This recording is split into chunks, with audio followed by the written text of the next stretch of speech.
Hey everybody, it's Romania Black. Oh my god, we are on Attack on Titan, Season 3, Part 2. I'm screaming internally and I'm so hyped. So, it's all led to this. I know I've said when I started Season 3 that ever since I started this series, everybody had told me Season 3 and Season 4 were amazing. And I was like, okay, well, we've got a long way to go. But we made it through Season 3, Part 1. It was amazing. And now we're at Part 2. And I feel like, after doing the recap, after seeing your comments, I feel like I'm in agreement that everything, because if you think about it, we had Season 1 was the biggest season. There's 25 episodes. And then Season 2 was 12 episodes. And then Season 3 Part 1 was 12 episodes. So it's kind of like its own season, really, to be honest. It was a full arc. It was like Season 2. It was its own season. And even though this one's only 10 episodes, Part 2, Season 4 so far, Part 1 has been 16 episodes. So it kind of balances out. So when you think about it, and if Season 4 Part 2 is, let's say, 12 episodes, still, I feel like we're at the midway. We're just right over the midway point in the series, which is insanity. It's crazy to think that we're just a little bit over the halfway mark. What? But I feel like if you had Act 1 and Act 2, if you were doing it that way, Isayama has spent this entire first 2.5 seasons building the story, setting up all the characters, setting up enough lore that you've kind of got everything figured out, right? You think that you have everything figured out. And now that we're starting Part 2, the stage is set. This is our final trip to reclaim Wall Maria. It's all going down here. Somehow in my 3.5 hours of rambling, I don't think I asked the question of, is this season, is Part 2 are all 10 episodes going to be one giant battle or not? And I think going into this, don't tell me the answer, obviously, I'm going to find out. But I think going in that the first 8 episodes are going to be about Shiganshina. I could be totally wrong, but I think the first 8 episodes are going to focus on the battle for Wall Maria, and then episodes 21 and 22 will be the resolution and maybe somehow getting us back to where we started in Season 3 with Eren at the sea. I don't know. But I've never gone into a season with absolutely no expectations like I am for this episode, because at least in Season 3 you kind of had an idea of what was going to happen, maybe, but this one, it's all, who knows? We are going into enemy territory, and we've not had this situation before, right? Because before, the enemies have come to us. The Titans have come to the Survey Corps. The Titans have come into the city. They've come to the protagonists. Now the table is turned and the protagonists are going to the Titans. So it's a little different, and I don't like it. There's been lots of death flags, lots of red flags raised. I don't know what's going to happen this episode. I'm so nervous. The episode is called The Town Where Everything Began. Shiganshina, yep, we're going right back to the basics. Isayama's wrapped everything full circle, and now we're going right back to the start of things. Ugh. So, I have no clue. The only thing I do know is I'm going to be skipping the OP. I'm going to skip the OP. As soon as the OP starts, I'm going to move my cursor to get over it. I did it. It worked out really great when I was doing it for Season 2, Episode 1, because y'all told me to skip the OP then. It worked out great then, so fingers crossed it works out good here too. Funimation has a tendency to lag on me, so I'm probably going to have to, you'll see me, I'll just keep it in editing so y'all know I'm not cheating. I don't want to see the OP though. I do not want to see the OP because I don't want to be spoiled. But other than that, we're going to be going through this episode. Oh, I don't know, y'all. It's episode 50. Episode 50, Season 3, Part 2, Episode 13 is Episode 50 altogether. Oh my god, and what is it on now? 75, 76? So yeah. Yep. So more than halfway through, but still. I've got notes that I took from your comments in Episode 10 on YouTube and Episode 12 on Patreon, because that's where we're at right now as far as releases go. So I do have some notes, but I'm going to save them until after the episode, because they may tie into this episode with what I'm thinking is going to happen, and us talking about seeing Bertolt and Reiner in them again. I want to wait and just kind of tie it all in and see what happens. But y'all, thank you so much for not spoiling me this far and letting me get to this point. I'm pretty excited. I've been so hyped this week. I recorded the recap a few days ago. I'm regretting my episode rankings again, as always. And then Yeah, but I can't believe, one thing I do want to say before starting this episode, I can't believe that I thought that that was a different person and not Bertolt, which I'm glad some of you in the comments have been like, oh, we didn't know who that was either. I'm like, thank you. I don't know why Wit made him look so different. Like, even with his hair blown back, he looked like a completely different person. And he wasn't even, I think the thing that threw me off too is we've seen Bertolt in civilian clothes. He's not had like a duster jacket like that. He's had a sweater vest. Bertolt's had pants and a sweater vest like Mr. Rogers this whole time. So they have him in like a loose-fitting shirt with a belt and cargo pants and a trench coat. I'm like, that doesn't look like Bertolt's style at all. It was very, very weird. It was very odd, but I'm glad that we got that straightened out going into this, knowing that as far as we know, there is not another Titan shifter, but we still don't know about Ymir, so I don't know, guys. I'm excited. I'm nervous. Everybody's told me that this second half of the season is bonkers. So why not dive in? Why not, right? What could happen? What could go wrong? And here's the thing too. It's also the start of, technically they had, 6 or 7 months before this season started. So this is the start of technically a new season when y'all saw it for the first time. So of course things are going to happen. So, God. But I've talked enough. I've got notes for after the episode. I'm sure we're going to do lots of theorizing, things like that, but let's just dive in, shall we? We are going to start episode 50 technically, but episode 3, season 3, episode 13 here in 3, 2, 1, and let's do this.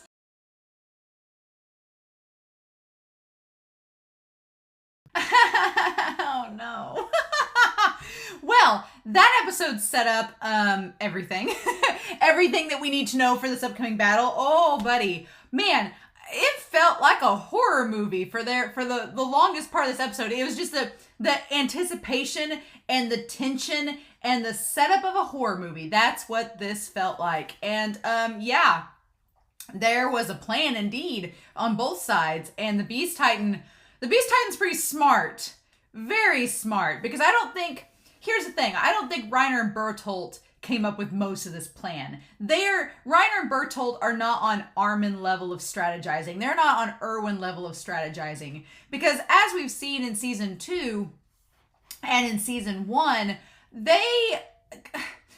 Annie seemed like she was more of the strategy person than anything. I mean, Reiner, I'll give Reiner credit. He did the whole thing where he carved out the message on Annie's hand, and that was really smart. And Reiner and Bertolt are not dumb. Let me put it that way. They're not dumb. They are intelligent, just like Annie is. But some of the strategizing in this episode, I was like, that is the Beast Titan. For sure. The Beast Titan is the smart one. And man, he's been practicing the throwing them rocks since back in season 2, episode 1 with Mike. So the Beast Titan's had lots of time to practice his throw. His shot put throw. He's had a lot of time to work on that arm. We've seen this blonde dude's beefy underneath all that. He's clearly got some skill, some athleticism. Let's just say that. But, oh, yeah, that strategy. And the idea that Armin said you have to think like a Titan. You can't think like a person anymore. It's like, there's so many things. This episode comes across. It's very deceptive. This episode, as I was watching it, I was like, this episode's pretty deceptive. Because it comes across like a low-key episode, but there's so much going on under the surface. There is so much going on with this episode that as I was watching, I was like, oh, I want to talk about that. I want to talk about that. So on the surface, it seems like a more action-packed episode, like episode 8 of last season or episode 9, but no, there's a lot of things under the surface that we need to talk about that's happening here that I want to go over, but it's really hurting me not to see this OP. It really is. I'm like, I see greens. The only thing I noticed when I was skipping through is that there's the color green, and which ties into a Titan, right? The Titan shifters, when they transform, it's the color green. So that's the only thing I really noticed out of the OP. And the only thing I noticed out of the OP was the color green, and at the very end there was a shot of the basement. Of course there is. Of course there is. What a big tease. What a big giant tease. So on the one hand, I'm glad I'm skipping the OP. On the other hand, it's going to torture me until after episode 18. It just is going to torture me, but that's okay. That's fine. We'll make it work, right? So I do have some notes, and I'm glad I waited until after this episode to talk about them because I think they tie in to this episode fairly well. One thing I want to note that Christopher Peterson said, this doesn't really tie into the episode, but the idea that I talked in the recap and I talked in episode 12 about the idea that pretty much Reiner had every opportunity last season, in season 2, had every opportunity to become the coordinate himself. If he had just bitten Eren's nape when he had him in his mouth, he could have become the coordinate, but he didn't. And Christopher Peterson noted that Annie also had that same opportunity. Annie kidnapped him as well. So the lewd joke was that Annie and Reiner have had Eren in their mouths, haven't done anything. but the fact of the matter is that, yeah, they've all had a chance to become the coordinate and they haven't done it yet. I'm assuming because the Beast Titan told them no. So that's curious, right? Very curious. But the other notes I have are tied more to this episode in general. And when we get to it, I want to talk more about it. And the theme behind this battle versus this episode and Irwin's message at the end of it kind of flies directly in the face of episode 10. It's funny because episode 10 just aired on YouTube, Friends. It kind of flies entirely in the face of Uri's message with Kenny. And we're going to talk about that. We're going to talk about that because I feel like Isayama was setting the episodes of Friend and Bystander up to directly correlate with this episode, right? I feel like with episode 12 and 13, I feel like episodes 10 and 11, even though they seem like standalone episodes because they're talking about Keith and Kenny's backstory, I feel like the content and the themes are tying directly into episodes 12 and episode 13 with these two episodes and kind of the dialogue that's happening on humanity's side. Very interesting. So there's a lot to talk about. But man, we go back to the beginning. Back to Wall Maria. And we got this, I love this beautiful visual overhang of just seeing Maria. You can see how huge it is, how vast it is. And you kind of see what's in the outskirts of Wall Maria. It's still trees, it's still mountainous area. You kind of see it. But the idea that Wall Maria contained 1/3 of humanity's remaining territory. So 1/3 of the territory is there. And then we see 5 years ago that humanity lost it. Yep. And we're slowly zooming in. And so we got this little camp, this like refugee camp. And of course, because it's Isayama, I want to check for like every possible angle of anything that might have been missed. And said from within there were remaining 2 walls, they realized, and we see everybody just kind of rummaging around and there's lots of refugees and they're gathering the wood and then the makeshift tents. They realized the idea that we are not meant to continue living.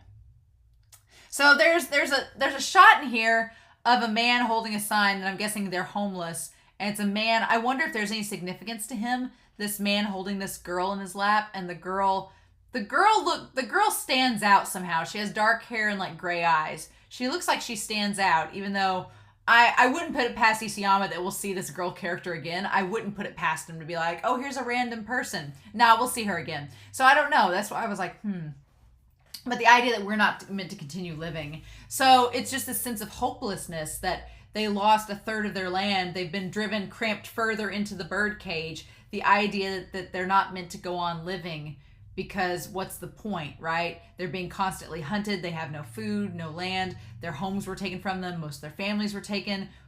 At this point, why even go on? How is this living if they're suffering like they are? And so, yeah, humanity cannot defeat the Titans. So yeah, there's always been established, and that's where we get Eren from back in episode 1 and 2, where he's mad and talking about driving them all out from the world, every last one of them. Yep. And then one young man gripped that small blade held in his heart. And it's funny, there's that callback to episode 6 and episode 7, the idea of the girl that saw the world in small blade, right? And so the idea of small blade, it comes back full circle. We see the metaphorical blade in his hand that Eren had this dagger trying to get vengeance. It kind of mirrors when he killed those people back saving Mikasa. It's in the same location, the same kind of blade. And then we cut directly to Mikasa and thrust it into a Titan, pounding its massive head to the ground. But we see that it's Mikasa doing it as well. So that's interesting, the tie between Mikasa and Eren. And when humanity saw this, what did they think? So yeah, so the idea is that when humanity saw that the Titans could be destroyed, after all this time, thinking that there was no chance for them to get out from under the Titans, thinking there's no chance for them to be saved and have their own lives and their own sense of freedom, then they saw Eren and Mikasa killing these Titans. What did they think? And I love that we have 3 different viewpoints, and it's tied to Mikasa, Eren, and Armin. For Mikasa, it says some were proud.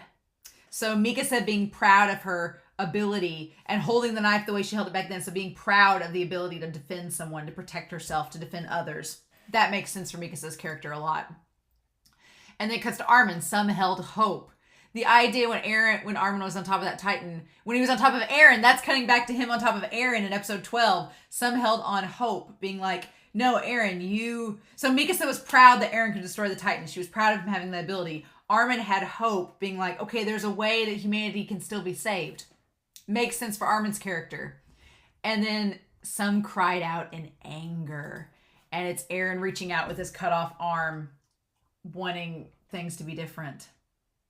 Very interesting. It's a very good tie. And then we get the sun setting atop Wall Rose. And then if Wall Maria was retaken, what would humanity cry out? So would they be proud? Would they have hope? Would they be angry?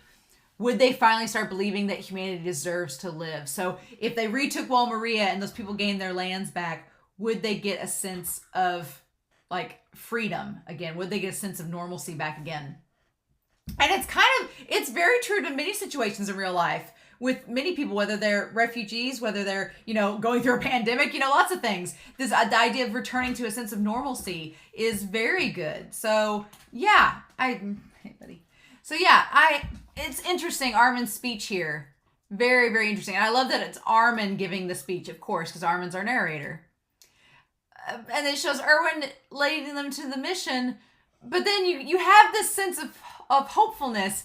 And then Armin continues and says that our own fate is something we can decide. That our own fate is in our own hands. And that ties a lot back to this last season. Because there is a sense of... It kind of goes into those two ideologies. You had Rod Reese telling Historia, this is just the way things are. This is what this omnipotent, godlike figure, the founding Titan, has laid out for us. And we just need to follow their plan. So there's that. There's no decision making in that process. We just follow the plan, keep the status quo, and it's all fine. Whereas what Armin is suggesting is they retake Wall Maria and humanity gains some freedom back. Does that mean that humanity can decide its own fate? It's not a slave to the Titans. We'll talk about this idea of slavery, but not being a slave to the Titans. But the idea that fate is something they can decide. Will it be enough for humanity to believe? So yeah, because after a while, if you felt hopelessness and despair long enough, you start to think that that's the only option, right? That there is no other way, right? If you start to believe in something for so long, you just lose hope that there's anything different that can come about it. That's exactly what happened to Rod Reese. He had a dream and a vision, but it was shut down so many times and was just dismissed so many times. He finally just lost hope. He just finally accepted what was happening. It was like, well, there's nothing I can do, so I'll just fall in line and accept this is the way things are. Hey, buddy. But yeah, I'll play with you later. But yeah, so then there's this line. If only Wall Maria was retaken. Isayama. Why? No. That just flew in the face of everything. So Isayama is setting up that this mission is going to fail. Isayama is setting up in that one line, if only Wall Maria was retaken. And you can argue, you can say, oh no, Armin's just thinking like, if only it was retaken, this would happen. So it's not set in stone. No, that reads to me like the mission's going to fail and we're going to watch it fail. I don't know. I mean, you could take it either way, right? I'm sure some people in the comments will be like, oh no, that's Armin saying like, if only Wall Maria was retaken, we could get back to the way things were. And that's what everybody was thinking. But the other way to take it is like, if only Wall Maria had been retaken, but it doesn't happen.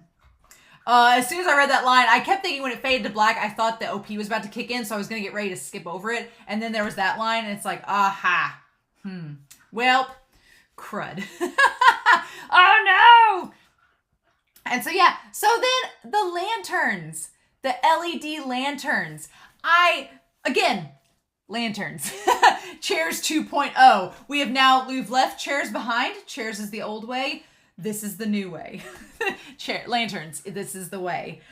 This is our new symbolic, which some of you have argued that lanterns have been a big part of this series since the first season. And I will argue you are correct. Lanterns have been a big symbolic metaphor throughout this entire series so far. It's just funny that they keep advancing and being used a little more and a little more. And so the light It's funny, the light being reflected in his is Titan skin. That's the ore, the luminescent ore is the Titan skin in the lanterns. So it's not actual light. That's why when they first shined it on the Titan, I was like, oh, no, you'll wake the Titan up.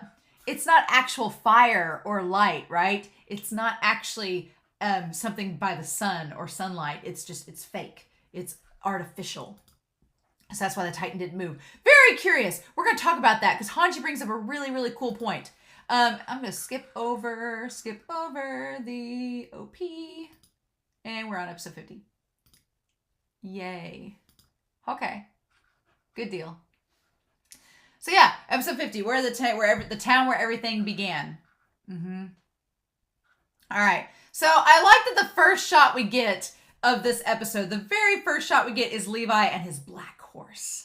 I like that Levi has a black horse. Everybody else has these red mares, stallions, whatever, but Levi gets a black horse. So he's special. But I like that the first face we see is Levi. Levi, again, Isayama, it's like we're trying to forget. Levi, he's the first one to deal the first blow against Reiner. Man, the Ackermans attacking Reiner right off the bat. I make note of that, you know? But Levi being shown, episode 12, we put all this burden on Levi. And this episode kind of let off of Levi and focused more on Eren and Armin, which I liked. We got more Armin and Eren focused in this episode. But I've not forgotten that Levi has that damn serum and everything's kind of on him. So, and then this guy trips, or the horse like shakes him up. And that's why he's like, you gotta light up the ground. I don't know who this one guy is that's next to Levi. He's one of the Survey Corps guys, the one with the mustache and the goatee. We don't know his name, but he's one of the higher ups. I think he was in the last episode with the Council of Irwin, like looking at the Council of Elrond, the Council of Irwin. And so they're nearing the foot of the mountain where Shiganshina is. They're gonna hit it at dawn. I almost would have liked it if they'd made it there by night still, but can't be so lucky. So, Eren should be saving up his energy and sleeping, but of course he's too nervous, so he can't do that. And Mikasa reminds him. And then yeah, Connie's there telling him to rest up. Jean, very intelligently, is like, don't say Eren's name. Jean is on the defensive. Jean is like, we don't know where Bertolt and Reiner and anyone is. We don't need to say Eren's name and give out his location. Jean knows, because Jean was there during the whole thing with Annie and Armin and Reiner, so he knows the importance of keeping everything covert. And I like that it's Jean that sees the Titan and kind of like freaks out. But then, no, there they are. And he just sits there. He's fast asleep with his eyes open. That's so creepy. Not one of those that moves at night. So creepy. He doesn't move. So, okay, back in episode 9 of season 2, back in episode 9, Ymir was trying to figure all this out. The fact that Ymir has not been shown worries me to no end. The fact that we don't see Ymir, I don't like it. I don't like it at all. I don't like the fact that we've not seen Ymir yet. I don't. Because there's only 3 cups, right? There's only 3 cups. And that would presumably be Reiner, Bertolt, and the Beast Titan. Only 3 cups. You know they would have gave Ymir something. So either they've killed Ymir, or wherever their hometown is, they've taken Ymir back to the hometown. And she's there. Either way, I don't like it. I don't like the fact that Ymir's not with us. My worst fear is that the Beast Titan killed her. And took whatever power Marcel had. That's my biggest fear, is that the Beast Titan killed him. Because the Beast Titan has pointy teeth. I think the Beast Titan had pointy teeth before. I think so. But I'd have to go back. I need to go back and look. And I need to go back and look at episode 2, or at episode 1 of season 2 and see if the Beast Titan, I think the Beast Titan had pointy teeth back then. So that wouldn't have mattered. But I'm like, if the Beast Titan ate Ymir, I don't know. The point is that Ymir commented back in that episode and was telling Reiner that there were Titans that could walk, that attacked them at the Tower of Utgard. So why weren't they worried about that now? And Reiner made the comment, thinking back, he was like, well, there's a reason those Titans could attack. You should know that. It's like, how should she know? So apparently, we'll get to it, but apparently there's been some modification to the serum. Something, right? We're going to talk about that later. But yeah, that Titan just sits there. And Eren makes the comment saying, I can't believe we didn't see it till we were that close. Yeah, it was so quiet. The Titan just was so silent that you didn't even know it was there until it was right beside you. That's the terrifying part. That was the scary part, like in episode 3 or episode 2 of season 2, when they were all traveling at night and it was so quiet. Like, that was the scary part. You couldn't see the Titan until it was right there. That's what's terrifying. But yeah, the moonless night is protecting us.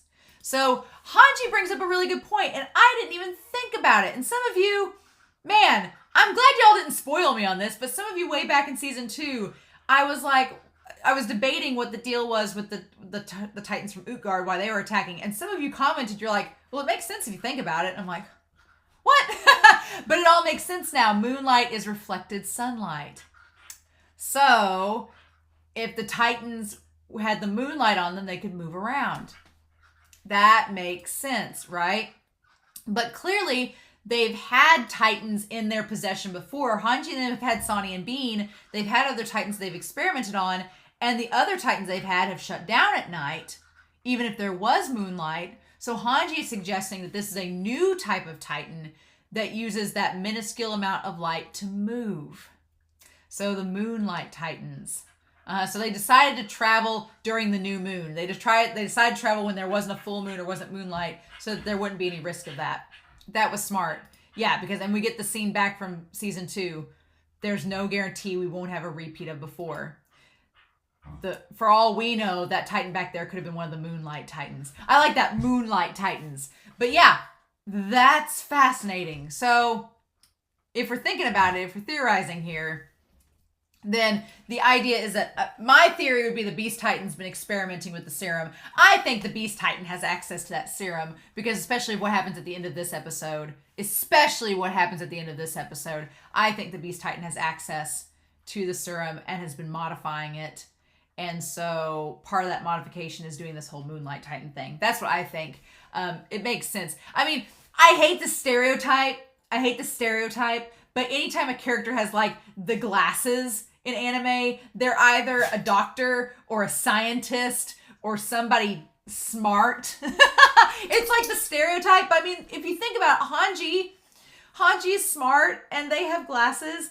Irwin's dad had glasses and he was a teacher. Grisha had glasses and he was a doctor. I just get the feeling that the Beast Titan with his spectacles, he might be a scientist. Maybe he's a scientist. And that would kind of go, if the whole Beast Titan is a tie to Darwinism, if the Beast Titan is a tie into Darwin and apes and everything and evolution, it would be kind of clever for Isayama to make this blonde guy, a scientist. That would make sense. And so he's been tweaking the serum. Would make sense. I totally could see that. And of course, Hanji wants to capture one of the Titans. Of course they do. So yeah, we talk about Eren and shaking. And Eren being like, why am I scared? What am I scared of? Because yeah, up until now, even in the little beginning there, Eren had all this resolve, right? But then we tied to why Eren is scared. If I screw up retaking Wall Maria because I'm like this, what then? Like Eren's questioning his resolve, being like, if I mess this up, it's like the burden on his shoulders being like the fate of humanity is resting on me. You know, back in episode 9, he's like, I'm humanity's ace and was feeling pretty good about it. But now it's like, I feel like with episode 9 though, the burden wasn't entirely on Eren's shoulders because Historia was the one that dealt the crushing blow. The other scouts were able to help out too. Basically in episode 9, the other scouts were able to assist Eren with the task at hand. He was just kind of the brawn that needed to move the powder kegs. In this, it is all on Eren. Wall Maria getting plugged up is all Eren. No one else can help him with that. So if he fails, they're screwed. And I don't blame him for being nervous because the last 2.5 seasons, Eren has struggled not only to turn into a Titan when it was needed, but he's had all these experiments where it's not worked. So yeah, the pressure's on. Who wouldn't be scared of failure, right? And Eren brings up a good point. He's like, this is the last chance. Like, if I mess this up, we're done for, right? There won't be a chance like this again. And then he asks, am I not cut out for it? And so, of course, he has self-doubt, which I hate. I hate that Eren doubts himself in this moment, because it's like the last several episodes we've been building Eren back up, and I was getting excited thinking Eren in the last episode was getting back to normal, or at least having that like energy and confidence like he did the first part of the season of the series. But here, yeah, he's rightfully questioning it. And he says, someone like me, how can I save humanity? And it's like, dude, later on you just talk about how special you are. So it's like he's saying that people are special for just being born in the world. He's repeating his mother's words, but he's not quite sold on them. He's not quite sold on his mother's ideology. He's like, how can I do it? And it's like, dude, you got a pretty important power. And Mikasa and Armin, because they're his best friends, they notice that he's shaking. And I like that Eren tries to shrug it away. And it's like, oh, I'm not scared. And Armin's like, yeah, you're shaking. And he's like, well, it's cold. My hand's freezing. And I like that Armin kind of shoves it back to him. He's like, my whole body's been shaking this whole time. He's like, Eren, it's okay. I'm scared too. That's what Armin's trying to tell him. He's like, it's okay, right? I love this. I love this conversation between Eren and Armin, where he's like, Eren, have you ever been afraid of the Titans? Like, that's a great question, because I don't think... he's like, normally everybody's terrified of them. And we go back to episode 5 with Trost, where Armin, it's crazy to think about, but yeah, that time that Eren got ate, Armin couldn't move a muscle. He was frozen in place. But Eren jumped in to save him, like adrenaline high, pulled him right out, And Armin's like, how were you able to do that? What was your rationale? And Eren's like, well, and Eren doesn't say anything at first, and we, the audience, are kind of like, well, Eren was kind of ignorant. He didn't know to be scared, right? He was just fueled on adrenaline and was like, I'm going to kill all the Titans. He didn't know any better, It was one of those things where he just blindly lunged in to save his friend and didn't really think of the consequences or think of anything about it. He just did it, right? It was almost instinctual. And then Eren's like, well, I remembered about that book. And so we tie back into the book, right? And Eren talks about, before Armin showed him the book, he just sat there and looked up at the sky. Like he was just trapped in the walls and he didn't know. And here's the thing, it's again tying to that idea of ignorance, ignorance is bliss. He didn't know any different. He just sat there and just looked at the walls and didn't really think about what life outside of it would be. But then Armin showed him the book. And it's kind of like, there's sort of like an Adam and Eve, sort of like the forbidden knowledge. Like Armin, his eyes were open. He had found the truth. He was blushing, and he showed him the truth. He showed him the knowledge, right? The secret book of all the things outside the wall. And it was like you were seeing an awesome dream. And I wanted to talk about it in the moment, but I couldn't. But the idea of dreams and nightmares, that Armin's dream is to go outside the walls and see what's out there. That's been his dream. We talked in the last part about Irwin's dream, about Kenny's dream. Armin's dream is to go outside the walls and see what's out there. And I love the comparison of Armin having the dream and looking so alive and excited. And you contrast that with the Titans, the pure Titans, who are in a constant nightmare state and are not conscious of things. They're just trapped within a nightmare. Just the dream and nightmare contrast is interesting. Very interesting. He's like, but I had nothing. And that's when I knew. And I wanted to see what was on here. So we see sand. I'm looking at this upside down. We see the ice, and that's what he's talking about, the ice caverns, the lakes of fire. Looks like oil in a jar, like magma. Maybe or just oil in a jar burning. Oil, okay. And then the sandy deserts, and it shows the ocean with the palm trees and the ice caps. So everything that Armin's talked about were on those pages. Interesting. He says, I wasn't free. Trapped in a small cage in a huge world. Trapped in a small cage in a huge world, my freedom was stolen by those unthinkable fiends. And then you see him in bed saying I couldn't forgive them. So he says, I don't know why, but when it comes back to taking my freedom, yes, strength flows through me. And then he stops shaking. And then he thanks Armin for reminding him about that and says that he's good. Okay. And then, of course, they say, I bet by this time next year we'll be looking at the sea. Ha, ha, ha, ha, ha. And Mikasa's like, I don't know about that. And that's when she recognizes where they're at, that they realize this area. And it's, of course, perfect timing. As soon as Eren and Armin are talking about, well, by this time next year we'll be at the ocean, Mikasa remembers that this is the exact same location they were at the start of the series. That they came there for firewood. It just seems like more than coincidence, right? It seems like more than coincidence. I don't know. It's Isayama being like, haha, here you go. So before we go any further, I wanted to talk about a few things. So I have some notes here from the last couple of episodes. And both Christopher and Null X brought this up. The idea of Null X and Christopher brought this up. And several of you commented on this well. So it wasn't just those two. But the idea... Armin and Eren's conversation in the last episode, along with this one, the idea of Kenny's speech and being a slave to something. That everyone is drunk on something to survive and are slaves to something to keep going. That's their purpose, right? It's their purpose. It's what drives them. They go to extremes for that one thing. And for Armin and Eren are both slaves to something very similar. Eren's is pretty much outright. He's a slave to freedom. Eren is a slave to the concept of freedom. Eren is a slave to the concept that he's trapped in a cage, and the only way that he can ever find himself or be truly free is to kill the Titans and get outside of it. That's what drives him. All right. And then Armin's a slave to this concept of freedom as well. He wants to get outside of the walls and see what's out there and see what's in the unknown. So that's his dream as well. So it's the concept of freedom. Eren and Armin are both kind of drunk on that idea of getting out and being free. And the means to which they become free, for both of them, for Armin, it seems like, yeah, we gotta get over the walls. We gotta get beyond the walls. And Eren's like, well, in order to do that, we've got to kill the Titans.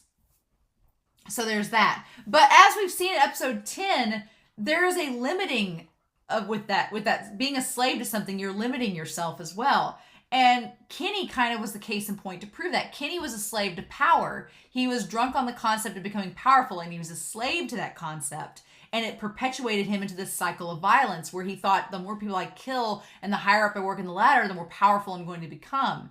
And by the end of everything, he wanted to become the coordinate so that he could become a Titan and see a different perspective and say, well, maybe I'm doing things wrong. I need to find a new version of myself. And maybe if I become this Titan like Uri, I can become compassionate. And maybe that'll show me that I'm not maybe doing things right, that there's some other way. But here's the thing. By the end of the day, Kenny, and Nolex brought this out. I love that your comment, Nolex, on this, that Kenny stopped being a slave to power by giving it to someone else. He became compassionate in his final moments. He had been compassionate before by taking Levi in. Levi had been the source of his compassion in that moment, right? But he stopped being a slave to power by giving the Titan serum to Levi. Because if Kenny had still been a slave to power and had still been drunk on the idea of becoming as powerful as he could be, he would have injected himself and become a Titan. So he could have lived on, right? But by giving the power of the Titan serum to Levi, he broke free of those chains. He died, but that wasn't because he gave up the power. He died for other circumstances, but by giving that power to Levi, he broke that cycle, right? So the question becomes, if Isayama's making a commentary about everybody being a slave to something and getting past that slavery, like breaking free from that slavery to whatever concept it is. So the question is, but that's an odd concept too, because you normally think freedom's a good thing, right? You normally think freedom's a good thing. You'd want to pursue freedom and the ideals. And so it's kind of a tricky subject because you think on the surface that Eren wanting to be free, that's a good thing, right?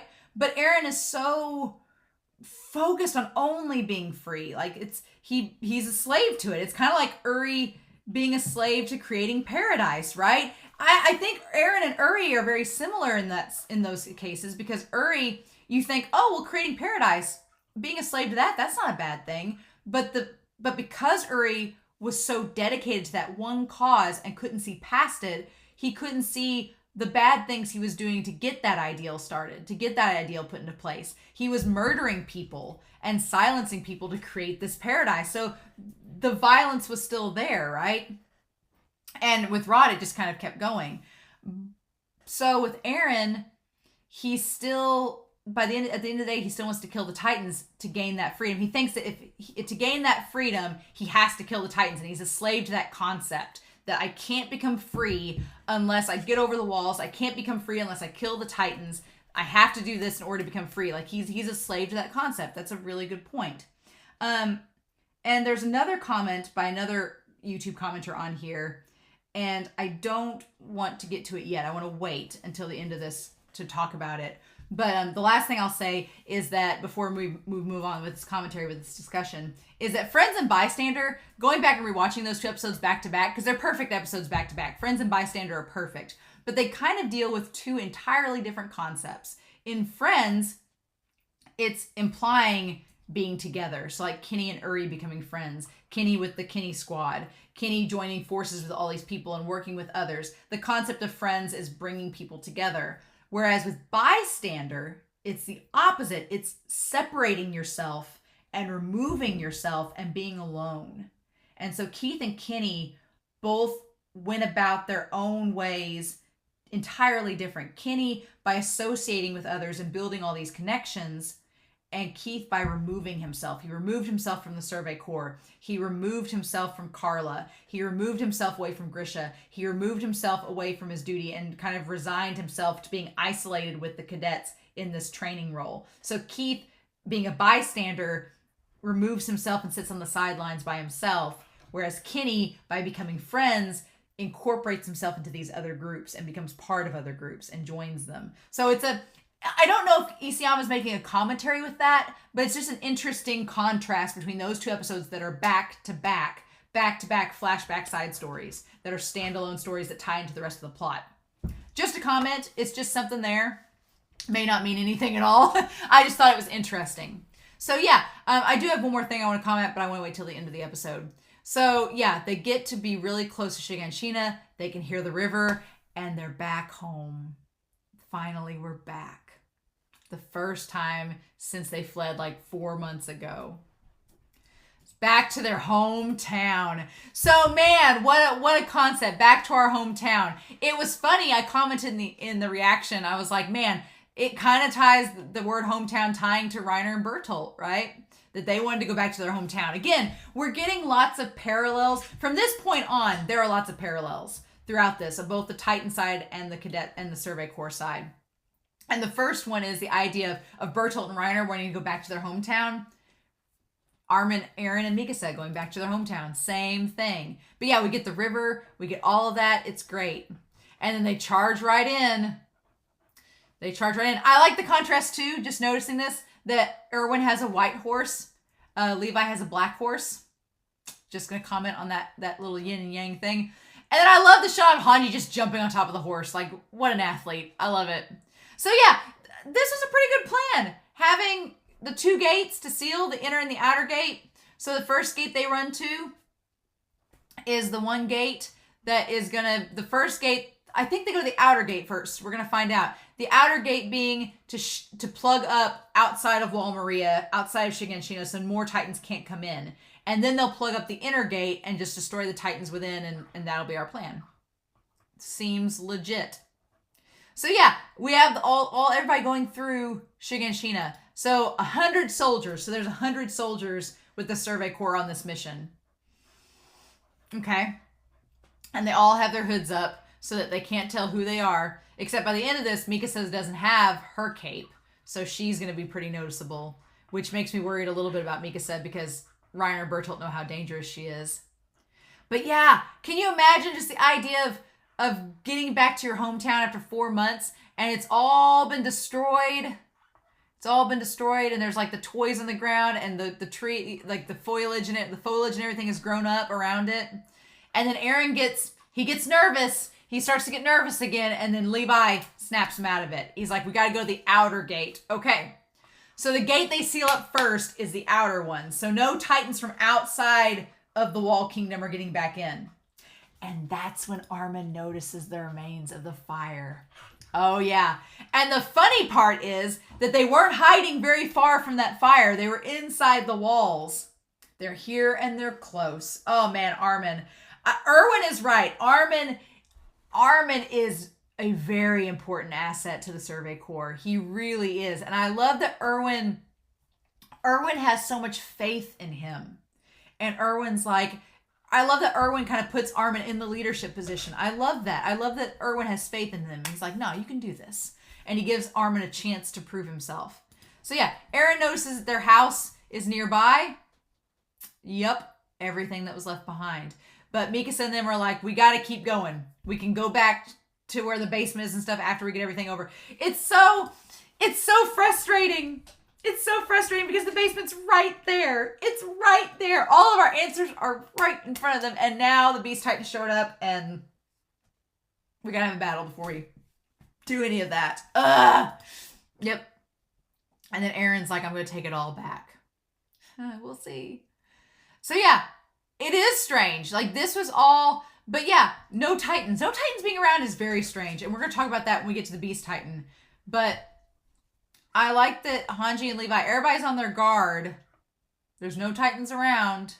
And then Eren goes to the outer wall to seal up so that no Titans from the outside can get back in. And I like that we get everybody focusing in. Everybody is like looking at Eren like, is this gonna work or is it not gonna work? But then Eren speaks his mother's words. I love this because we've all been special since the day we were born. Carla, my girl. Carla's words. I love it. I love it so much. And then him going on the other side of the wall. It's great. And then Eren just like flipping around like that. I love it. And he sees the wall and plugs it up and just like transforms. Yep, to plug it up. Yep.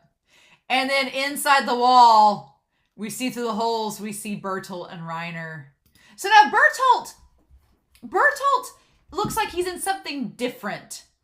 He's not in the same thing that Reiner is, because Bertolt has these giant holes in there. He looks like he's hiding in something different than Reiner is. Yeah. And not only that, but he can see the flash and everything. Oh, okay. Bertolt looks like he's on the outside of the walls. Could that be it? And he's got something on his back. There's something on his back with him. I don't like that. No, I don't like this at all. Nope, he's got something on his back. It doesn't look like ODM gear. But I don't know. I'm like, is Bertolt on the outside of the walls or not? Obviously, don't spoil me. I'm talking out loud, but okay. And then Reiner, he can see. And I love Reiner's eyes just like narrow down. He's like, Like they wanted Eren to plug up the outside wall first, because that's the smart thing to do. You'd plug up the outside wall first so no more new Titans can get in, and then you just hold in the old Titans. But that's not the case. That's not the case. But they wanted him to plug it up so that they would be trapped. Okay, so information for public disclosure. The glowing ore harvested from the Reese family's underground cavern. Thought to be produced by some sort of Titan power, it emits more light than a torch, and with the appropriate manufacturing can greatly extend nighttime operations. They made quick work of carving out that ore. They were like, chop, chop. Which begs the question. They could extract that ore from the caverns, which was Titan skin. I guess that Rod Reese broke a lot of it up, though, when he escaped from underground. So I guess that would make it easier to collect it. But if that's the case, why can't they just chop through what Annie's got around her? I guess it's more durable or it's stronger. And a lot of this probably was carved out of what Rod Reese destroyed from the chapel underground, but it's curious. Very curious. So yeah, then Eren does it and he blocks up the hole. And it works. Granted, I thought it was really funny that the hardening that he does, it's kind of funny because the imprint they leaves like in the wall. If they had just left the wall like that and somebody moved back in Shiganshina, I'm like, would kids like vandalize the Eren face? Would they like vandalize it or like draw a mustache on it or do something funny like it with his hand? Because it's kind of like a statue. So I'm like, would they just vandalize it if Wall Maria had been reclaimed or is reclaimed like they say it's going to be? Would they just like vandalize it? Who knows? Okay, so Eren has like those shoulder pads on him, okay, to help him, I guess, break out before he gets trapped inside the crystal. He lost his cloak, though. So that's when Mikasa gives him his, which is nice. And I like that he tells her thank you. Aw. And Mikasa's like, yep, no probs.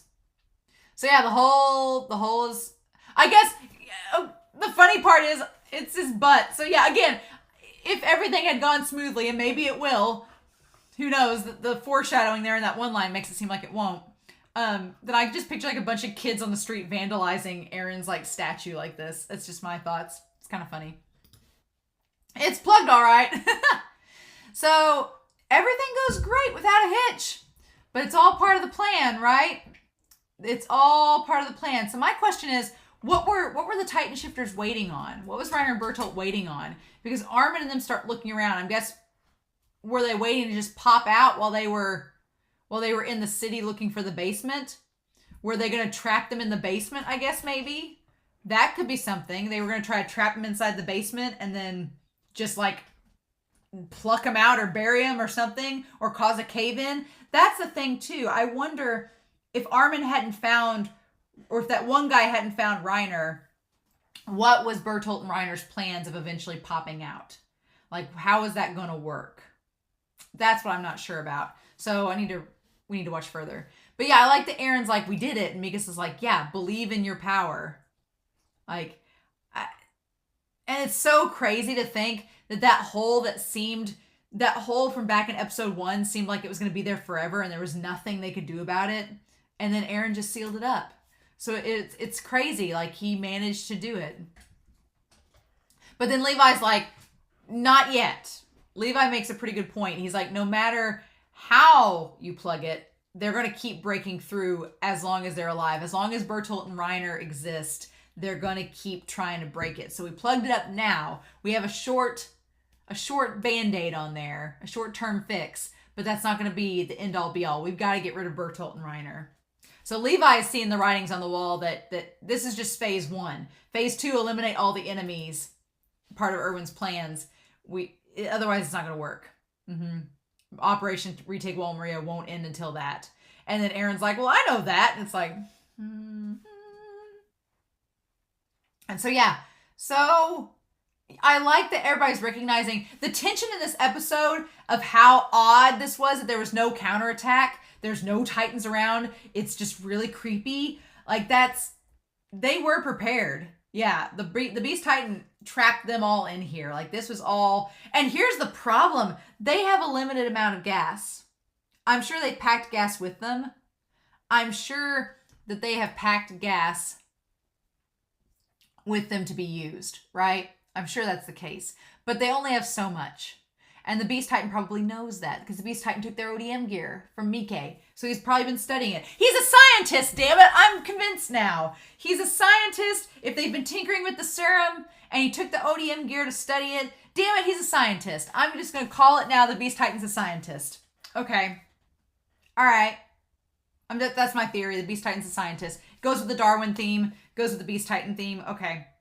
But it would make sense. They figured out they only have a certain amount of gas. So eventually, and they've trapped the horses in there as well. So, and they don't have the cranes to get the horses on the other side.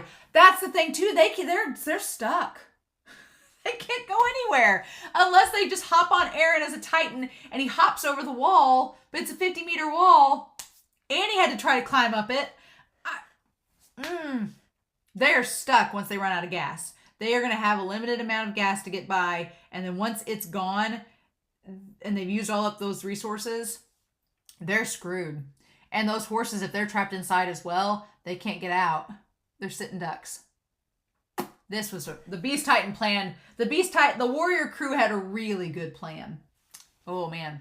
So Armin's found the camp where there's the pots and pans. The pot was cold and it was scattered on the ground, and they were drinking something like black tea.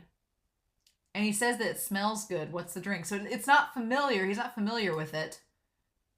Were they having coffee? Were they having coffee? Something like black tea? Were they drinking coffee? I wonder if this world doesn't have coffee. If the world inside the walls doesn't have coffee, because you'd have to grow it. Maybe that's another sign that the stuff they brought with them is from their hometown outside the walls. Because he said it's some kind of black tea and it smelled good. Huh. Interesting. It had drops of black liquid. It looks like coffee. And they wouldn't know what that is. That's cool. Okay. But there's only 3 cups. So I'm really nervous about Ymir. Really, really nervous. And see, they only know of 2 people. They only know of Bertolt and Reiner. So there's a 3rd person now, and Irwin's like, okay, well, this complicates things. Because now there's a factor that we're not, there's an unknown factor in this. And so here's the thing, too. Irwin notes that they charged here with horses and ODM gear at top speed. And if they'd noticed by sight or sound, they'd have had only a few minutes to react. But they had enough time to break down camp and prepare. They knew we were coming for more than 5 minutes. So here's the question. Here's a theory. Here is a theory. Bertolt, I think Bertolt was... Reiner did not look like he was in ODM gear. Reiner did not look like he was in ODM gear in that shield, right? So Bertolt was in ODM gear because he was inside the walls. Or Reiner was in ODM gear because he was inside the walls. Bertolt did not look like he was in ODM gear. It looked like he just had his shirt on and some kind of box or something behind him. I couldn't make it out in the darkness. I wonder if the guy that's inside the Beast Titan has the other ODM gear because they had 2 sets of ODM gear. Well, yeah, no, they only had 2 sets because Ymir didn't have hers.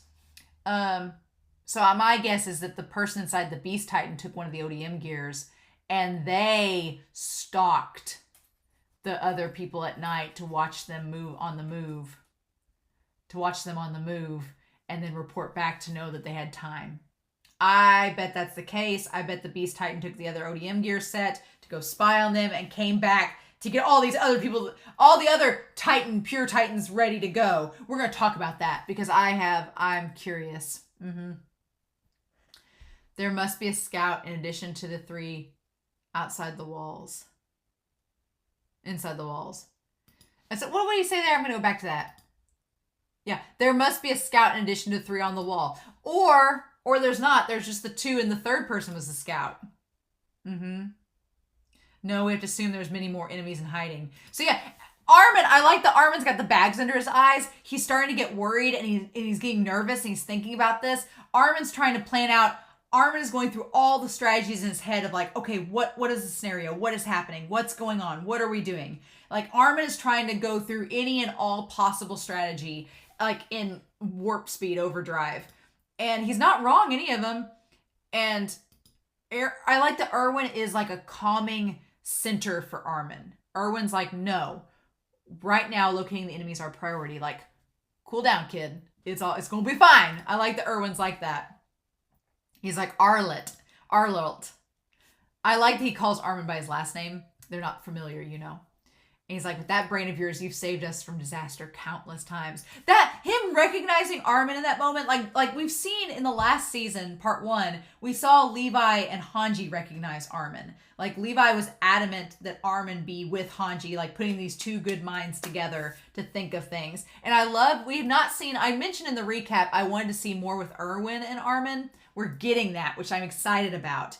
That Irwin is recognizing and giving Armin credit. Like, you have a good mind. We need you in this moment.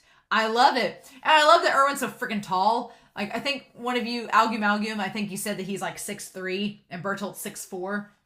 And Armin's like not that height at all.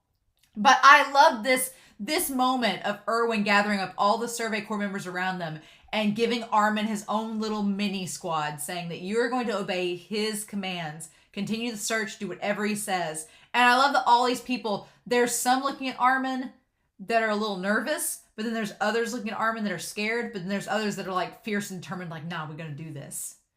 And they say Roger, and they all get around Armin like, okay, we searched the wall, we've done this, what do we need to do now? What do we need to do now? And Armin's like, I did not sign up to be a leader, but okay. Like, Armin just starts giving him orders, and it's like, okay, just go do this and this and this. And if you find anything, report with a shell. And then I like that when he gets done giving the orders, he's like, all right. It's so good because I've wanted to see We've seen Jean in a leaderly role in season 1. As far back as season 1, we've seen Jean be a leader. Like Jean has that ability in the moment that he has the ability to be a leader, like in the moment. He reminds me a lot of Pixis. He has the ability to be the leader in the moment and to say the right thing and do the right thing that's needed. So I love Jean for that. But Armin's always been kind of like behind the scenes. Like he's never really been like a leader at the forefront of anything. He's always been like back in the back table with the map, like planning strategies out. But here, Irwin's putting him front and center. And it's like Armin's first time giving orders. And it's so cute. But it's like, yeah, you can do it, Armin. You got this. And then they go and he's like, ah. I love it. And this guy, I don't know who this one guy is, but he asks Irwin, another big gamble of yours. And Irwin says, no. He's proven himself. I love that. I freaking love that. How much faith Irwin has in Armin. He's like, nah. He'll do the right thing. He knows what he's doing. I love it. He's one of our greatest weapons. Yeah, no. Armin is a demon. He is. He's smart and he can strategize. Armin is a weapon and he's one of the greatest ones humanity has. I love Irwin's recognizing this. It's wonderful. And so the Eren's coming to plug the inner gate. Okay. And I like that there's this hesitation. Like, do we stop? What do we do? And Irwin's like, no, let's keep going. Let's keep going. If we're here too long, we're going to lose the battle. So we need to just get this done now and just go for it. Mm-hmm. And if this is according to the enemy's plan, we'll have to live with it. Yeah, and turns out we're going to have to. But then he says, in any case, they're not the only ones hiding something. What does Irwin have? I'm trying to look at his gear. There's something else there, but I don't know what it is. I'm very curious. He's only got the one arm. I'm like, Irwin, what you got, buddy? What you got hidden up your sleeve? I don't know. I'm like, is it a grenade? Is it a bomb? What is it? I don't know. But the fact that Irwin has something up his sleeve, it's exciting. I don't know how I feel about it. But, oh my gosh. So again, this is Armin and Eren's episode because both of these two, they both have same ideals. They both are striving to become free, to retake Wall Maria, to give humanity part of its freedom back, and to go beyond the walls. Like both of them have very similar ideologies, similar dreams. So I like that in this episode as well, because of that, both of them are struggling from this same fear that they're going to fail. Armin's like, Eren's coming back to seal the gate. He's like, but we know that there's enemies around here. He's like, we don't know where they're at. He's like, what if we don't find them in time? Why haven't they shown even though we've plugged the walls? You would think, from the get-go, you would think that they would be mad that Eren plugged up the wall. But they wanted that. So, but Armin hasn't figured that out yet. He's like, why can't we find them no matter how much we search? Armin's like, this is bad. Yeah, what do we do? If we fail, it'll be the end. So him and Eren are having the same doubts, the same worries. And I like that we're getting this parallel between both of them, that they're both struggling with the same, fears. He's like, everything will be over if we can't do this. They'll always attack us in unthinkable ways that we fail to predict. And we're always at a disadvantage because we're not thinking like a Titan. Yeah. And that's when it hits him. I love the parallel, the shot of everything turning upside down for Armin. It kind of mirrors the moment in Warrior when the flag falls and Reiner snaps. Like it mirrors that because the whole camera angle shifts in that shot too and kind of goes upside down. I feel like it's a symbolic representation of the Titans, like the Titan shifters, that the camera moving upside down. But yeah, Armin realizes in that moment, we're not thinking like the enemy. We're thinking as humanity would, but that's not how they think. Nah. He's like, and then he thinks about seeing the Titan in the wall. Thinking of the Titans within the walls. And he's like, oh, of course. If there's a spot in the wall that's open, they would hide in it, right? Which begs the question, okay? So that makes me think too, if they're hiding in the walls, are there gaps in between each of the Titans within the walls that Reiner could hide in? Is there a gap there? Because where Reiner was at, it didn't look like there was a Titan. So the question is, where'd that Titan go? Or are there gaps in between the Titans standing in a row inside the walls? Is there like a little gap where a human could fit in? I don't know. It's just odd. And how'd they break the wall? Well, the Beast Titan, I guess, could break it open for them. He seems strong enough. And then Irwin's like, inside the walls? I love that look of surprise on Irwin's face. He's like, oh, I didn't even think about that. There's a spot where someone could stay inside for a long time. Mm-hmm. And Armin's like, and I like that Armin could explain, he could take the time to explain that he saw the Titan in the wall back at Stohess. And so, because that was back at Stohess. That wasn't at Tross. That was back at Stohess. So yeah, we're at a totally different location. So interesting. So yeah, we are at a different location. So that begs the question. There were Titans inside the wall at Stohess. Maybe the Titans inside the wall at Stohess are really tightly. It's kind of like the further out the rings get, the more space there are. And this is also Shiganshina. So I'm not going to bring Whiteboard Kun out, but if you think about it, so you have your 3 walls, right? And we can assume that the 3 walls are Titans in a row that make up wall Cena, Rose, and Maria. That all the Titans are in a ring that makes up the walls there. But this is Shiganshina. This is the little tiny like ring that's attached. So this ring that's attached probably would not have a Titan inside of it. So that'd be easy for Reiner and Bertolt to hide in. Okay. I'll go with it. That makes sense. But yeah, Armin could spend all that time explaining everything and his reasoning. But instead he says it's a hunch. And you can tell that he's very nervous saying that. Irwin has established that his entire character is based on gambling. Irwin gambles all the time. Irwin is totally comfortable gambling. That's his livelihood. But Armin is not comfortable gambling. At least, unless it's himself, as we've established in other seasons. Unless it's himself, he's not comfortable gambling. So, of course, the scouts get worried about it. And they're like, do you know how serious this situation is? We don't have time for your guesses. And then Armin's like, well, if you think about it, the enemy's always attacking us using Titan powers in ways we'd never imagine. And I love how desperate he is. He's like terrified because he's thinking like, we don't have time to focus on this, but I think I'm right. It's that desperation. It's so crazy. And then Irwin, with his hood up in the shadows, just listening. I love it. If we can strain ourselves to common sense and reason, we'll never be able to gain the upper hand. To fight monsters, you gotta become monsters, right? That's what he's saying. He's like, if we think like humans, we're not gonna win, because these aren't humans, they're Titans. So we've got to start thinking like a Titan. We have to start thinking like the enemy if we're gonna win. And that's when Irwin fires the flare. He's like, nah, we're pausing this mission. We're gonna go with your hunch. I like it. And so Eren is back with Mikasa and Hanji on the other side of the wall, coming back from the outer wall. Okay. And Irwin's saying there are times to be strict and times to be flexible. And adhere to the principles you vowed while giving everything you got. So yeah, Irwin's like, we need to go with this hunch. Obey the chain of command. That's why we're here. Listen to Armin. The guy knows what he's talking about. And then that gives Armin like just the boost of morality he needs to tell everybody to start searching for weak points in the walls. Oh, it's fascinating. I like it. I like it a lot. And it works. That's how they find them. Again, though, I'm wondering if Armin hadn't figured this out.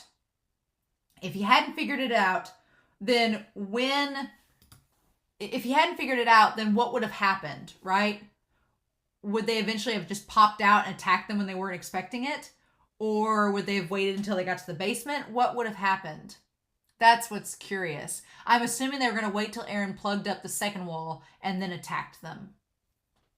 I don't know. It's curious. I'm very curious to know what the plan was. I'm assuming at some point in the next couple of episodes, the Beast Titan or Reiner or somebody's going to reveal what the plan had been. I'm hoping that next episode we start out with a flashback. I'm hoping next episode we start out where it flashes back to the Beast Titan telling Reiner and Bertolt what to do and that this is how we're going to do it. I hope we get that. I hope we get the other side of the story that Isayama gives us, the Titan Shifters perspective, so we see what their plan had been and then we see how Armin kind of figured it out, right? I hope that's what we get. But I like that Sasha and Connie and Jean are in a trio and they're all on top of the wall like looking around while everybody's checking the walls. And Jean says so much for our surprise attack, but I'm like, dude, they knew you were coming to begin with. There was no surprise attack. They knew you were coming. So you think there was a surprise attack, but that is not the case. No. And then Eren and Mikasa asking Armin if something's figured out. And I like that. And Levi is staying close to Eren.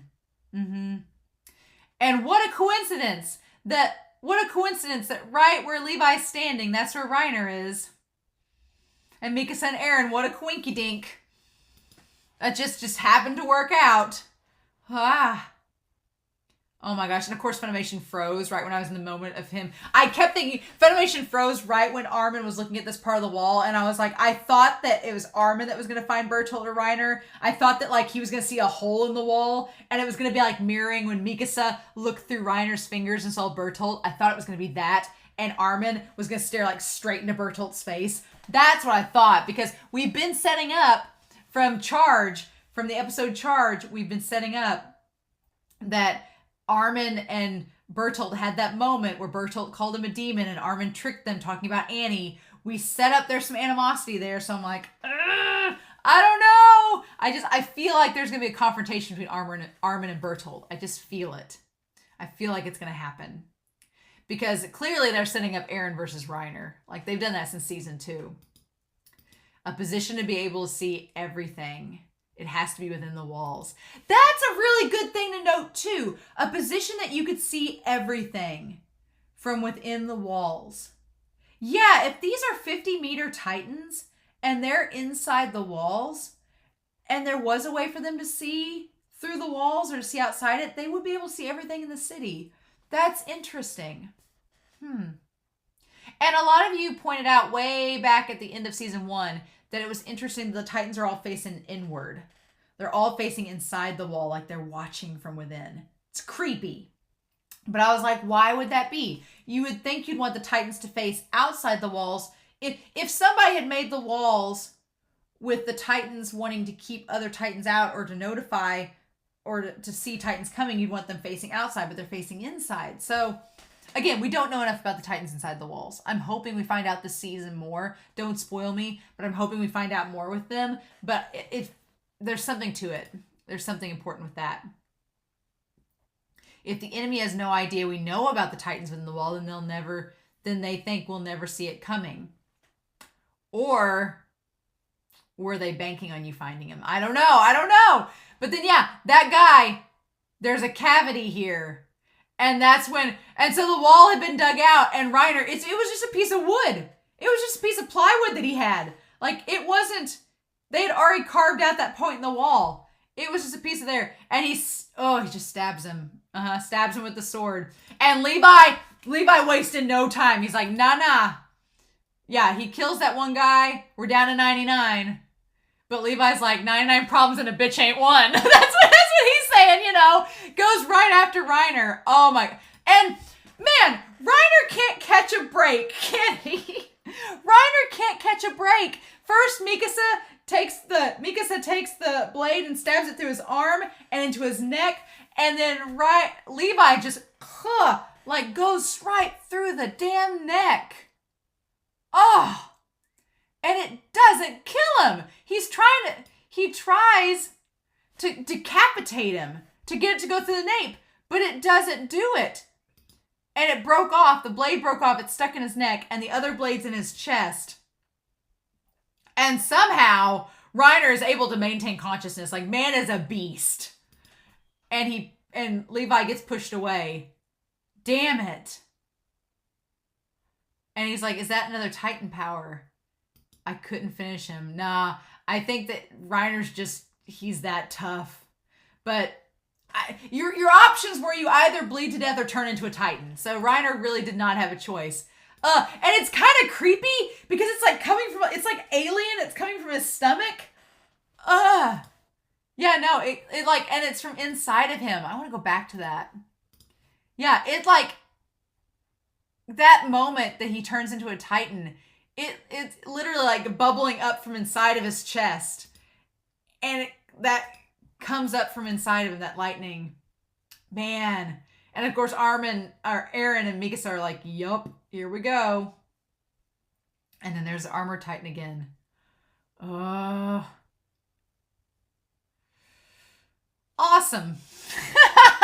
So yeah, and then this moment was probably my favorite in the whole, like, what the hell? When Irwin said keep on the lookout, and there was that flash from behind him, and he says locate his allies. It's like, oh, you don't have to locate them. They're going to come out for you to see. But I thought that this was Bertolt. Bertolt hasn't come out of hiding yet. They are saving Bertolt. I have a feeling they are saving Bertolt to come out at the last minute. They're waiting on Bertolt.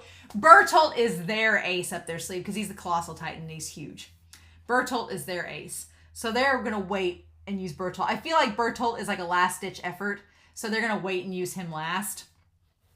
But it's the Beast Titan, right? And then the thing is, there's all of these eruptions that come out of nowhere. All these lights. Like, what the hell? There's like dozens of them. And it's the Beast Titan and all these people. And all these titans. Yeah.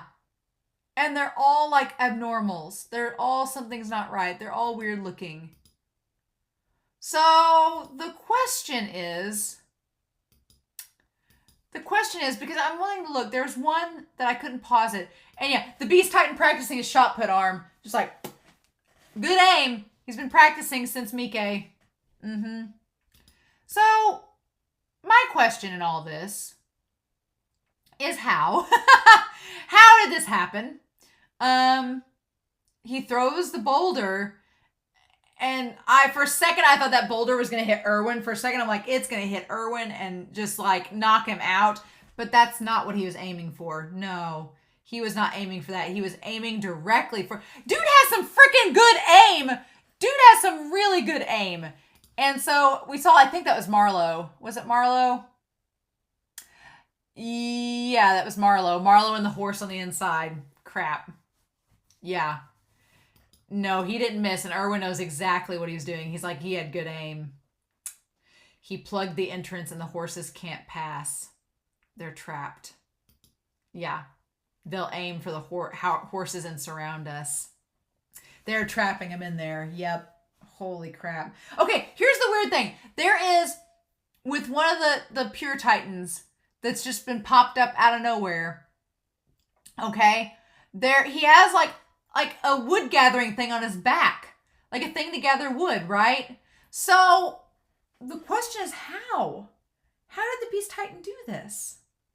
How did they all transform at the same time? It was like a bomb, like a barrage of bombs. For a second I thought it was. For a second I thought it was like a bunch of like bombs going off, but it was them turning into titans. So how? How did he do it? How did he do it? I need to know. So there's a couple scenarios. Either the Beast Titan 1, unless the Beast Titan 1 literally has the power to transform people into titans. 1. Unless he literally has the power to transform people into titans. So that's option 1. If that's the case, that's terrifying. How does that work? Why doesn't he just turn all the Survey Corps people into titans? Unless, okay. But you have to be injected by the serum, right? So this is where it gets confusing, because the Beast Titan can't be in all these places at once, can he? Unless, okay, all right, so we've established this is crazy bonkers theories, but I'm trying to rationalize how he could do this. I know Isayama's going to tell us, because Isayama's the man with the plan. We're going to find out.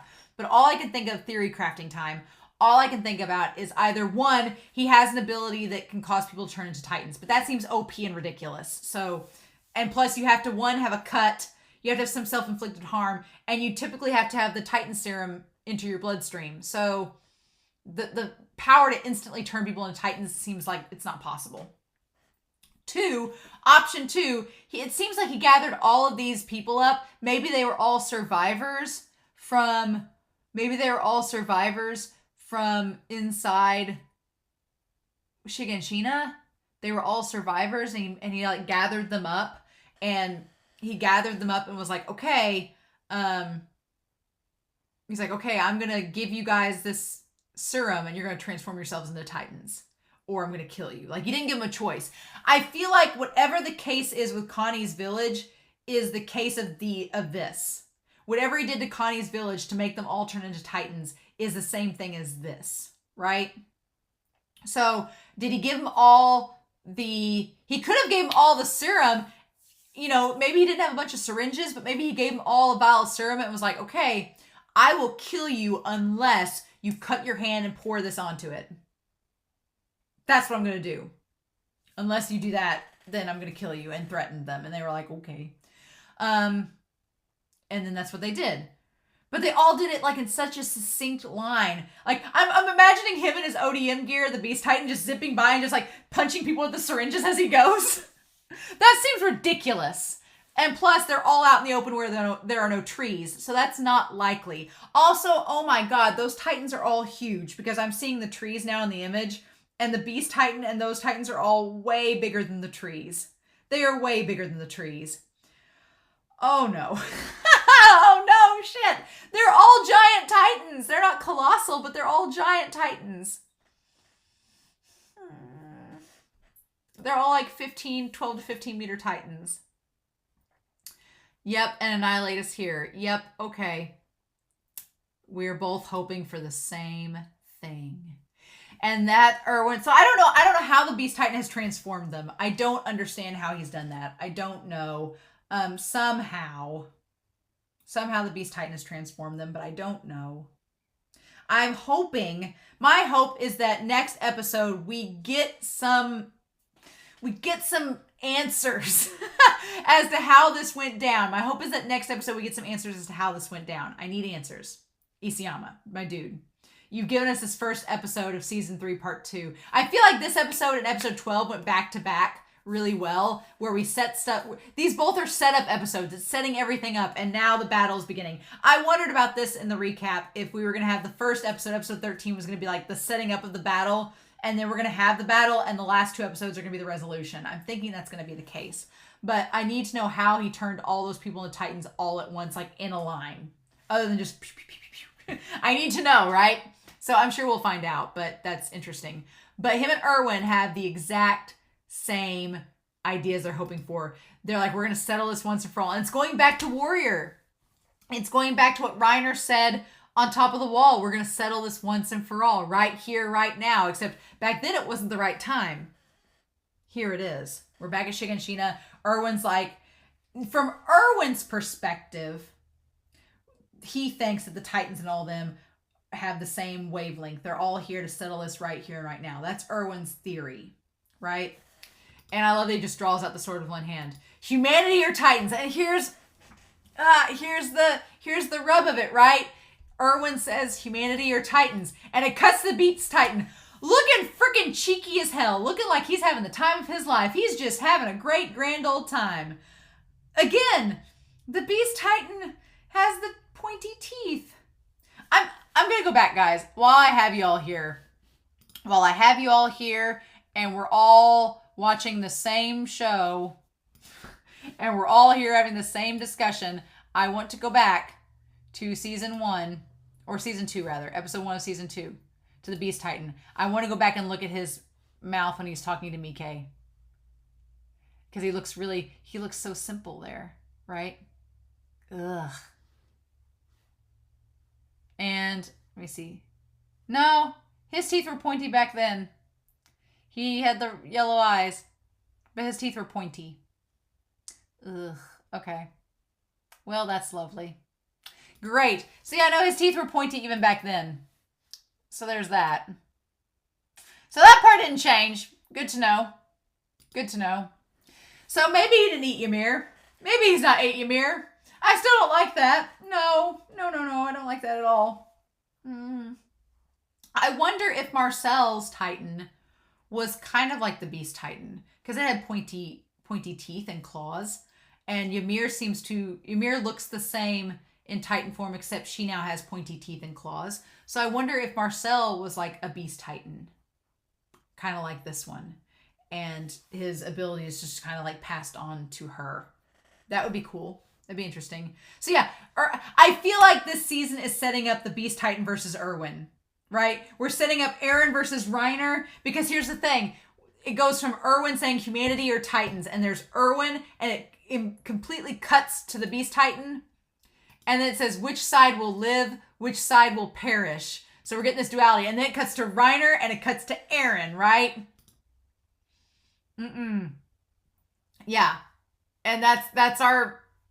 And then, oh my God, there's like all these Titans everywhere, and they're as big as windmills. There's, I don't know how many there are. There's like 1, 2, 3, 4, 5, 6, 7, 8, 9, 10. There's dozens. There's dozens of them. And they're all big Titans. Awesome. Cool beans. So yeah, so we're setting up this season, that last 2 shots, we're setting up Irwin versus the Beast Titan. Again, death parade flags for Irwin. Because there's no way Irwin's going to face the Beast Titan and live. There's no way. Not with 1 arm. Maybe if he had 2 arms, I'd believe it. 1 arm, I don't know. And then we're setting up Eren versus Reiner. Which you could argue ever since season 2, it's going to be Eren versus Reiner. Like, that's been set up. But I still think that we have, if we're doing Irwin versus Beast Titan, Eren versus Reiner, I think we're going to have a showdown of Armin versus Bertolt. Because from Charge in season 2, it seems like that was setting that up, right? And in this episode, we've set Armin and Eren up to have so many similarities. We set up kind of... Mikasa is the Annie equivalent of that trio. It's Mikasa on that side, and it's Annie on this side. And then you have the 2 more calm, level-headed characters. You have Bertolt and you have Armin. And then you have the more like gung-ho, super committed to their ideals, Eren and Reiner. So you seem like you have those 3 characters and you're setting up those 3 versus each other. Now where Levi falls into all this, I don't know, but he has the serum. So there's that. And I don't know, I don't think, just to clarify, I don't think that Irwin has the serum. I think Levi still has it. Irwin says they don't know what we have, but he left it with Levi, supposedly. So I don't think Irwin has it. I think he did give it to, I seriously think Levi does have it still, but...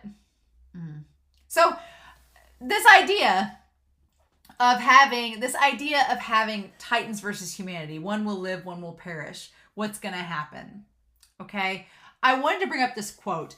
I'm sorry if I mispronounce your name, but it's Quoentrell? It's Qoenntrell, Quoentrell. You did a really cool post in episode 10 on YouTube with the Friends episode with Kenny. If you get a chance, go back to episode 10 and read Quoentrell's post. Chef's kiss. Said everything I was thinking about with Kenny. You summed it up beautifully. Beautifully.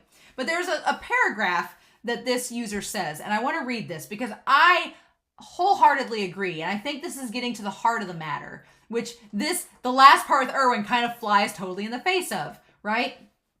So here's the paragraph that they said. It's not just about, and they're talking about Kenny being a slave to power and Uri showing, basically this user was talking about when Uri prostrated themselves in front of Kenny and bowed to Kenny, and Kenny was moved by that act of kindness. This is what they were talking about. It's not just about compassion or kindness. It's about taking the time when you have the upper hand to open a dialogue and make the effort to understand the other party, to listen and empathize. Communication and understanding are the key methods the story presents to solve their conflicts. Not through violence, not through revenge, not through perpetuating the cycle of hatred. I think that's the whole method. That's the whole message behind the story. And the problem is that a lot of our characters, when we talk about Kenny being a slave to something, a lot of our characters are slaves to ideals and slaves to things that necessitate violence. And it just perpetuates the cycle of hatred, and it doesn't solve anything. So Kenny realized that me becoming a Titan, Kenny's like, well, me killing Uri will do nothing. And that's why he was so moved by Uri's kindness. And you could argue there's a lot more to it than that. And we talked about this in the episode, in the recap. There's a lot more to it. But I feel like Ymir was getting close to that in episodes 9 and 10 of season 2. Ymir was trying to listen to Bertolt and Reiner and trying to empathize and understand why they were doing the things that they were doing. She didn't agree with all of them, and she wanted to keep Historia safe. And so she actively, in a lot of ways, ended up working against them. But when Ymir and Bertolt had that conversation, she was listening to them. And she kept trying to tell Eren in the moment, she's like, shut up and listen. And Eren at the time was in rage mode Eren, which luckily he isn't like that now. But she was trying to get him to shut up and listen to their side of the story, because Bertolt and Reiner in that moment had the upper hand. And they were trying, and Ymir was trying to have a dialogue with them to open something up. And I feel like Ymir could empathize more because she was a Titan shifter herself. And so she wanted to learn more from them. But I think it's kind of those moments like that Isayama is arguing. This whole humanities versus Titans thing, it's been going on for 100 years. It's just going to keep perpetuating the cycle. Like, Levi makes a good point that, yeah, they're not going to be able to reclaim Wall Maria if they keep on perpetuating the cycle and they keep on fighting the enemy. Okay. So maybe that line, I'm thinking about this. My mind just went like, bing, I had a lantern moment. When Armin says, if only we'd retaken Wall Maria, maybe during this last part, during season 3, part 2, maybe part of this is everybody realizing we don't need to reclaim Wall Maria. There doesn't need to be a wall. We need to open this up. I don't know. But then on that part, you're like, well, then the Titans are going to come in and kill everybody. So no, but Isayama's making this complicated, of course. And I love it. I love that Isayama's complicating this black and white issue and making it 50 shades of gray. Right? So, but yeah, the idea, I do agree with you, Quoentrell, that I think the central point of this is that this cycle of hatred, it's not going to do anything. And I like that in episode 7, Historia was like, exterminate the Titans. Who would want to do that bullshit? No, we don't need to exterminate them. We need to find a way to communicate with them and figure out their side of the story. We need to see the whole picture. And if you just keep acting through revenge or through violence and not communicating and trying to understand one another, then it's just, the cycle's just going to keep going. And it's going to be never ending. Because like Irwin said, as long as there are humans, there's going to be conflict. So I feel like that part of the message of episode 10 in season 3 was that we need to have a dialogue and make an effort to understand the other party. And so I feel like Eren might be like Ymir. Eren might be the one to open that dialogue up. I'm hoping that's the case. Eren, back in season 2, was a slave to the ideal of freedom, right? Eren was a slave to it. And so he was so hell-bent on vengeance because he saw that as a mean to get that freedom, right? Eren is very much like Kenny in that moment. Eren was like, I don't want to hear you guys talk. I'm going to kill you. Like, Eren was so hell-bent on that in season 2 in episodes 9 and 10. He's like, he asked Bertolt why he was like that. And Bertolt's like, I felt sorry for you. And rather than open up a dialogue and talk further about it, Eren was like, well, then I'm just going to kill you because you're in the way of my ideals. Eren is a slave to that concept. And I questioned earlier on in this discussion, I'm like, well, you would think if you're a slave to freedom, how is that a bad thing? But it's because Eren can't open up that dialogue. He can't see through that. In Eren's mind, up until this point, up until season 3, part 1, Eren's whole mindset was, we have to kill the Titans to become free. And he was a slave to that ideal. But now that Eren is seeing that the picture is more complicated, that it's bigger than that, I'm wondering if Eren is going to have to open up a dialogue. And maybe he'll realize, or Armin will realize, that we can't just keep fighting them. We have to talk things out and figure out, why are the Titans so hell-bent on destroying humanity? Why is that? We need to talk about this. And so maybe that's the whole point, is that Isayama's trying to get around that, yeah, we need to talk about this. Because if you think about it, Kenny did say this openly to Levi. He was dying, and Levi was like, what are you talking about? But he did say to Levi that everyone was drunk on something and was a slave to something. I'm pretty sure he said those words out loud. And Levi heard them. So maybe, I don't know, but the whole idea of Eren being a slave to the ideal of freedom and it causing him to think that getting vengeance and killing the Titans is the only way to achieve that objective, that's very much tying into the idea of Yuri seeking out freedom and being enslaved to that ideal, to the not freedom, but the idea of making a paradise. Like, it makes a lot more sense. It makes a lot more sense. And now I'm like, okay, all right, I'm seeing it. I'm seeing the idea of Eren being a slave to freedom. I'm seeing how that's tying into all this too, because Irwin is a slave to the truth. He's a slave to his, Irwin is a slave to his seeking of the truth. Like Levi said in episode 12, Irwin is so hell-bent on finding the truth. That seeking out of that knowledge has been his source of survival. It's been his impetus to wanting to survive. It's been his purpose in life. And it has caused him to selfishly leave out so much of, like, he was willing to sacrifice humanity if it meant he finds the truth. Like, that's what he's a slave to. So that's interesting. The question is, what is Levi a slave to? I don't quite know the answer to that. But I can see Eren now. I can see the gears are turning. I can see how that all puts in motion. But I really love that quotation, so I wanted to put it out there. That's going to be Coentrell. That's going to be in the back of my mind the rest of this season, that passage about compassion. And it's not just being compassionate and kind. That's not enough. Because we saw that with Historia to Sasha. It's not enough to just be kind to someone. You have to talk to them too. You have to try to understand and empathize with them. And only then can you really create a bond with someone, because that's what Uri did with Kenny. He tried to open up and understand Kenny's perspective. He's like, yeah, you want to kill me. I know why. I understand. I get it. Like, it all makes sense. And so I'm sorry. Maybe if you can forgive me for persecuting your people, maybe we can do something with that. And that moved Kenny, and it allowed him to open up that relationship and for them to become friends. For someone that has every right to want to kill a Titan and want to kill the king who persecuted his family. Kenny broke the cycle, essentially, by the end of it. Kenny's friendship, in a sense, broke the cycle in the weirdest ways. I mean, Kenny still killed people, but it broke the cycle between him and Uri, who was a Titan. So I feel like that was Isayama's way of giving us like a subtle thing of, well, here's how we could maybe solve the problem. I don't know, but something to think about, right? Okay. I feel like this episode is giving us all of these ideas to think about, and all of these things that are gonna be explored this season. Episodes 10 and 11, Friends and Bystander, they're two of the best episodes in the season. In the series, they're two of the best episodes. And I feel like they're episodes that Isayama is going to keep coming back to those themes, keep coming back to all those points, that plot point, that storytelling. Why did I put Scream as number 2? I'm thinking, y'all were like, Friends is a perfect episode. I'm like, yeah, it is. So now I'm regretting my decisions, as per usual.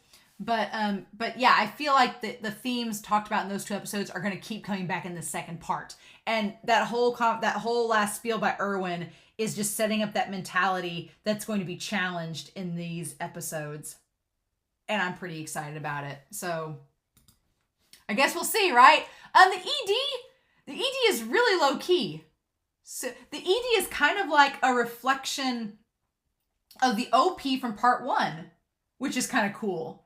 Like, the ED is, because the OP in part 1, if you look at the OP in part 1, it's all very nostalgic and keeps tying back to their childhood and back in the past before Shiganshina fell. And then this ED is kind of a reflection of that, and it's tying to after Shiganshina fell, but it still has that nostalgic factor of it. I wanted to go through it and look real quick and just see. You can see Thomas. You can see Jean, Sasha and Connie are sitting together. You can see Armin, Mikasa, and Eren in the front row. You can see Historia and Ymir in the background. And then in the row, I want to point out, I think it's Marco raising his hand, but you see Annie sitting there looking sullen. Like, you know, Annie and Reiner have their arms crossed and they look sullen. And Bertolt has arms crossed too. They all three, you know, everybody has their arms up like they're excited, and they have like their body gestures are suggesting they're excited to learn about something. But Historia, Ymir, Bertolt, Reiner, and Annie are the only ones with their arms like this. And of course, Ymir, Bertolt, Reiner, and Annie would be like this because they're like, we're Titans. We know how this goes. But I find it funny that Historia has the same gesture. But I just want to point out, Bertolt's daydreaming. Bertolt's not paying attention to class. He's looking at Annie. That's so sweet. That's so sweet. And then we get everybody when we get Keith standing there with Eren when he flips upside down. We get that. We get Keith yelling at Sasha. And Annie is not looking. I'm trying to see if we see Annie, Reiner, Bertolt. Yeah, we see them looking. We see the moment where Armin and Eren are talking with Reiner and Bertolt up in the loft. And Jean's looking up there at him. And then we see the moment of Historia and Ymir trudging through the snow along with everybody else trudging through the snow. We see the moment where Eren succeeds with the ODM gear and Keith has the broken belt and he's looking at Eren. Yep. We get that. And then we see them all fighting the fake Titans together way back from episode 4. You know. And then, yeah, and then we see the flowers and we see when Annie toppled over Reiner and Eren and Mikasa and her were about to fight. Damn. But yeah, good times. It's so nostalgic. It's all tying back to episodes 3 and 4 and then tying back to episode 16. Yeah, so it's tying back, the ED's tying back to episodes 3, episodes 4, and then episodes 16 where they all decide to join the Survey Corps and then we see Annie walking away. And then we see the shot of all them walking towards the sunset with Historia, the last one in the very back. Gee, that's exciting, right? And then we see one last shot of all the bunks. And at the end, there is one Survey Corps jacket hanging from a bunk. I wonder whose jacket it is. Interesting. And that's it. So yeah. Whew. Yeah, this episode, I mean, I talked for a while, but this episode was really setting up themes, setting up characters, setting up like Irwin versus Beast Titan, Eren versus Reiner. I'm thinking Armin versus Bertolt, but that's just me. Setting up that basically our guys are trapped now within Shiganshina. We're trapped back in the town where everything began. And it's all downhill from here. So again, I'm hoping next episode we get some explanation. I hope we backtrack and kind of go back and see the Beast Titan and Reiner Bertolt setting up everything for when they arrived. I hope we get that. That would be really cool. I at least want to know how the Beast Titan transformed all those people at once, like in a big old line. I at least want to see answers to that. So I will probably go ahead and watch episode 14 before the next episode comes out on YouTube and Patreon, just so I don't get spoiled. And because I'm curious. So I don't know. I am curious to know what y'all thought of this episode. If you do have spoilers, please make sure to put a big Romania do not read and then skip several lines and then do your spoiler and then let me know when you're done with the spoiler if you can. But otherwise, thank you all so much for watching. I am so excited that we're at part 2. I can't wait. So in the meantime, I hope you all have a wonderful week. Please stay safe, take care, and yeah, I'll be back next time with more Attack on Titan.